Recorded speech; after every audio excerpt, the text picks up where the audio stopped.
जैसा कि हमारे बीच में पढ़ा गया, नीति वचन उसका 3रा अध्याय उसके 19वें पद से लेकर 27वें पद तक।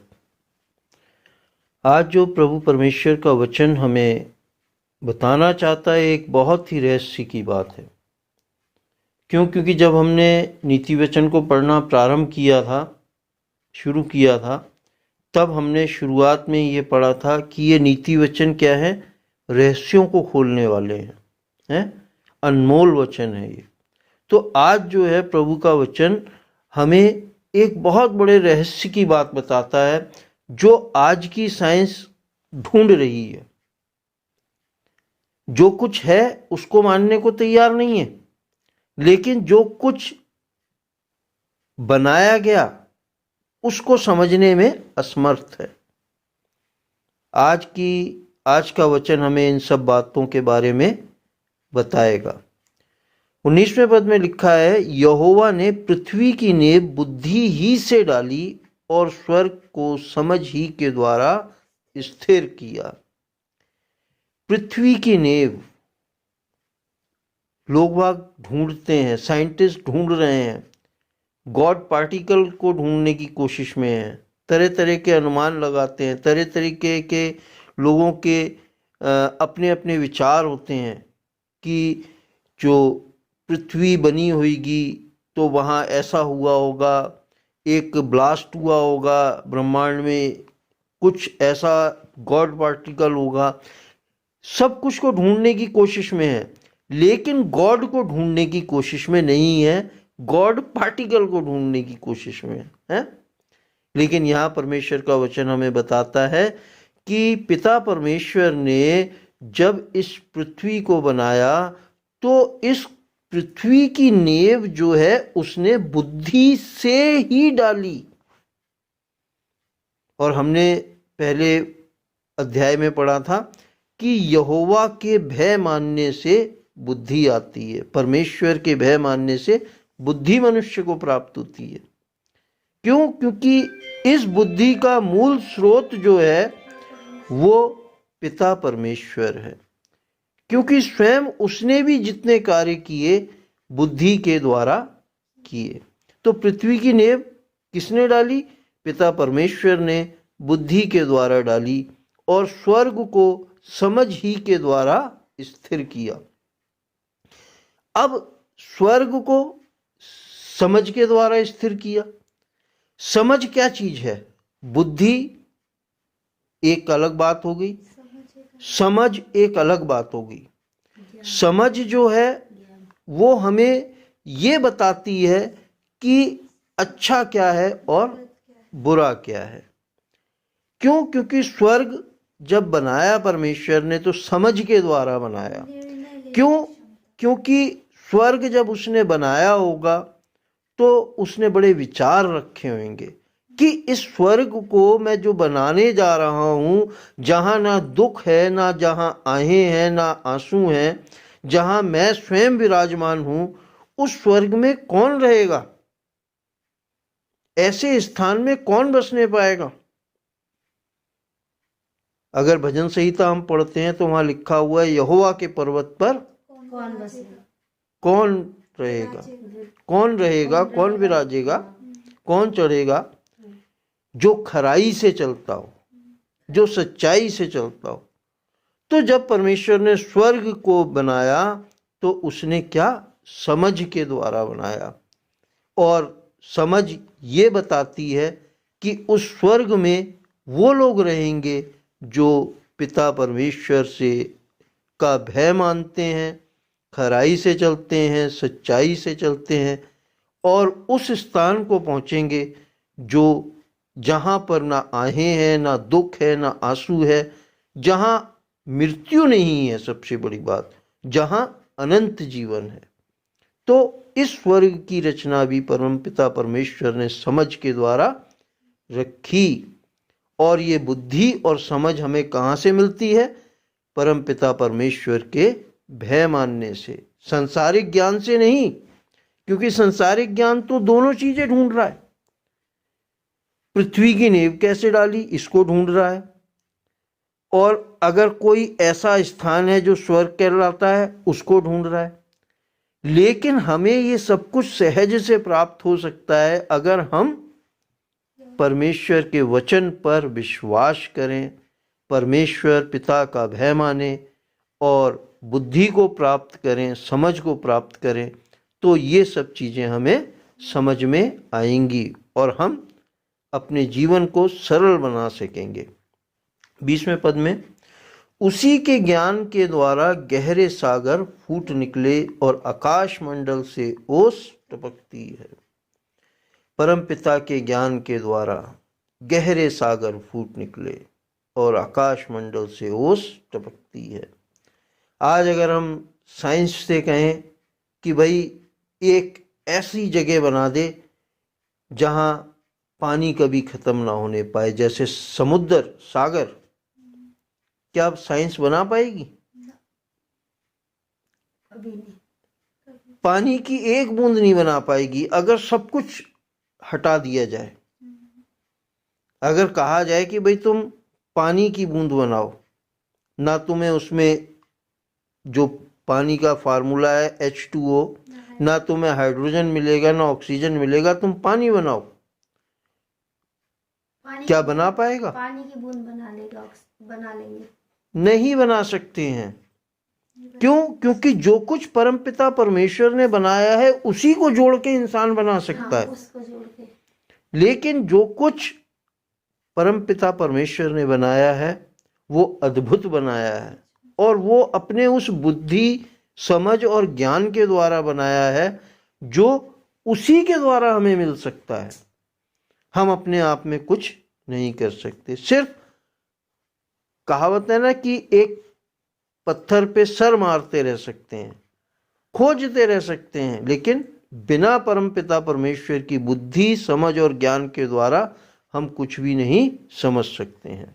आज हमें कितनी बड़ी बात प्रभु बता रहा है, जो एक अद्भुत बात है जब आकाश से ओस टपकती है। वो बूंदें हल्की हल्की कहाँ से आती हैं? ना बादल होते हैं ना कुछ होता है, लेकिन ओस गिरती है आकाश से। तो ये सब कुछ परमपिता परमेश्वर ने अपने ज्ञान के द्वारा बनाई। गहरे सागर फूट निकले उसके ज्ञान के द्वारा।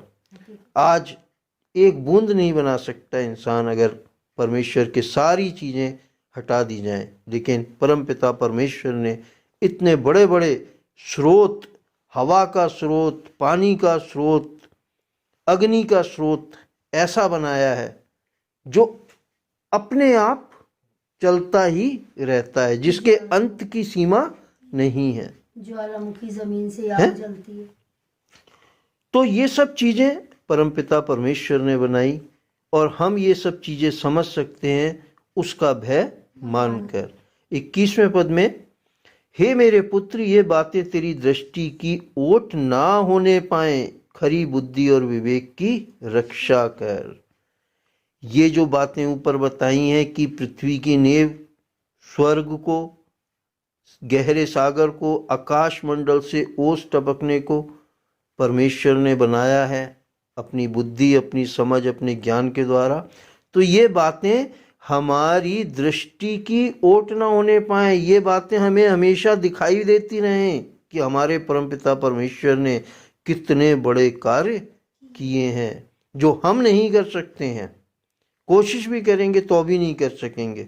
हम एक पृथ्वी नहीं बना सकते हैं, हम गहरे सागर नहीं बना सकते हैं, हम हवा का स्रोत नहीं बना सकते हैं, हम अग्नि का स्रोत नहीं बना सकते हैं। तो ये बातें हमें अपनी दृष्टि से ओट नहीं करनी है। क्यों? क्योंकि इन बातों को ध्यान में रखने से हमारा प्रभु परमेश्वर पर विश्वास बढ़ता चला जाएगा, हमारा प्रभु परमेश्वर पर भय बना रहेगा कि हम समझ सकेंगे और हमें वो प्राप्त होगा जो खरी बुद्धि और विवेक है। खरी बुद्धि क्या है? यही है खरी बुद्धि कि परमेश्वर पर भरोसा रखना, परमेश्वर की सच्चाई को जानना, उसने जो कहा है उसके नाम का भय मानना, यही खरी बुद्धि है। और विवेक जो इंसान का डमाडोल होता रहता है उसकी भी रक्षा करना। क्यों? क्योंकि बहुत से लोगों को मैंने सुना है मानते हैं लेकिन विश्वास भरोसा नहीं कर सकते।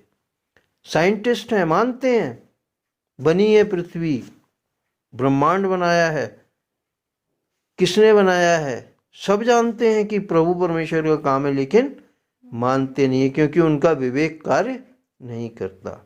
क्यों? क्योंकि उनके मनों में परमेश्वर पिता का भय नहीं है। तभी तो वो कहते हैं कि गॉड पार्टिकल है कोई। वो गॉड पार्टिकल नहीं है, वो गॉड ही है जिसने सब कुछ को सृजा और बनाया है। 22वें पद में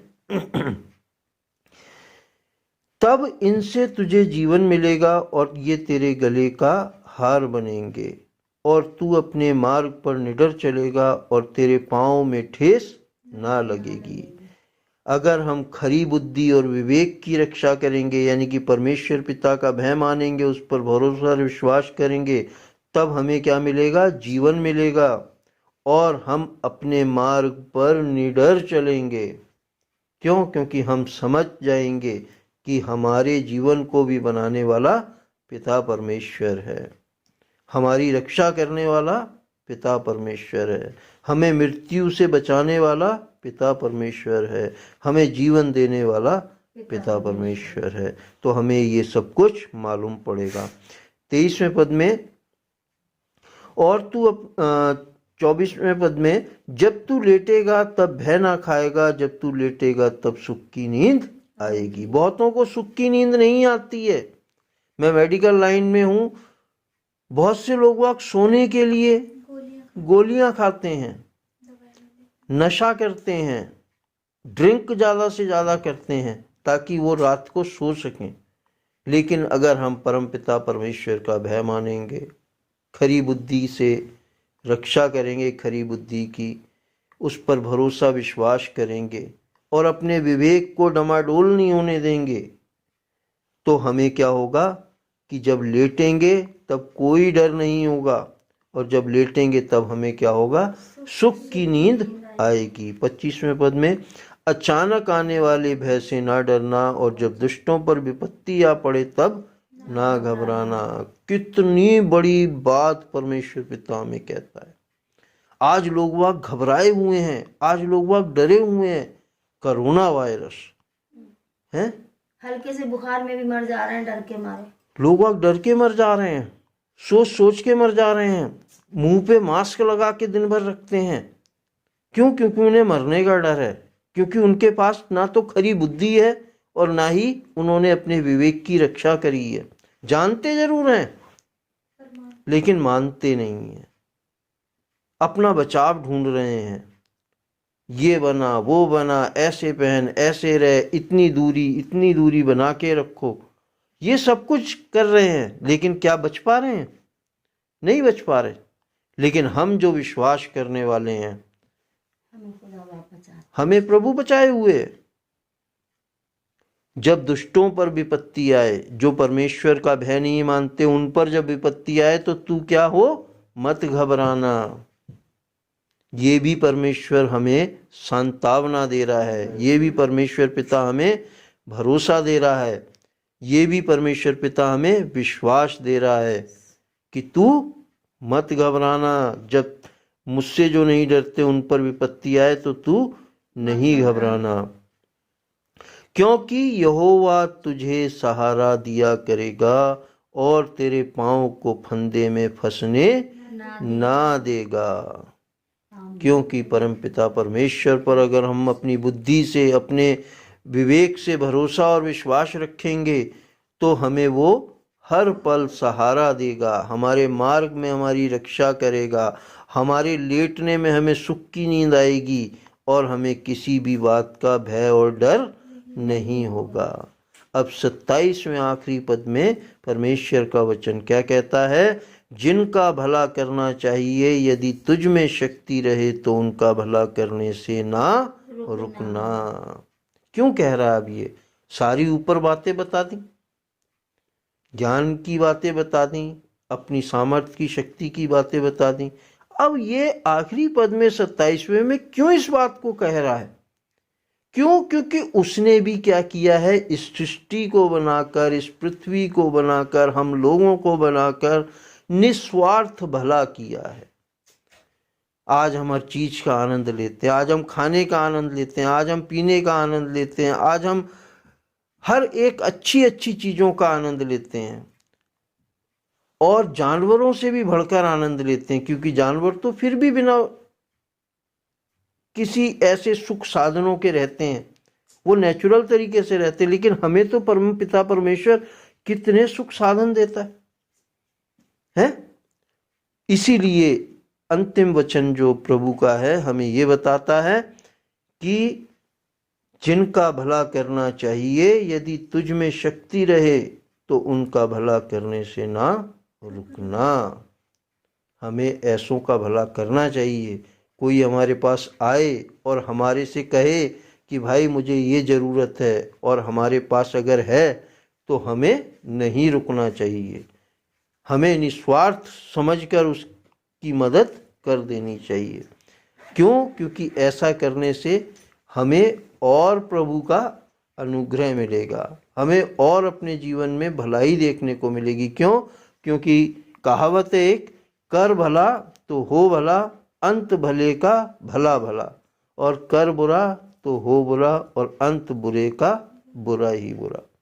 तो परमपिता परमेश्वर आज के वचन के पढ़े और सुने जाने पर बहुतायत से आशीष दे, और अपने इस अंतिम वचन के द्वारा हमें आशीषित करे कि हम हर एक उस जन का जो हमारे पास आए और हमारे अंदर शक्ति हो, हम उसका भला कर सके। प्रभु यीशु मसीह के नाम में आमीन आमीन आमीन। हर तरफ हर जगह तू ही तू है खुदा, मैं किसी भी बला से ना डरूं। तू जो रहे बड़े, तू जो है साथिया, मैं कुछ भी फिक्र ना करूं। हर तरफ हर जगह तू ही तू है खुदा, मैं किसी भी बला से ना डरूं। तू जो रहे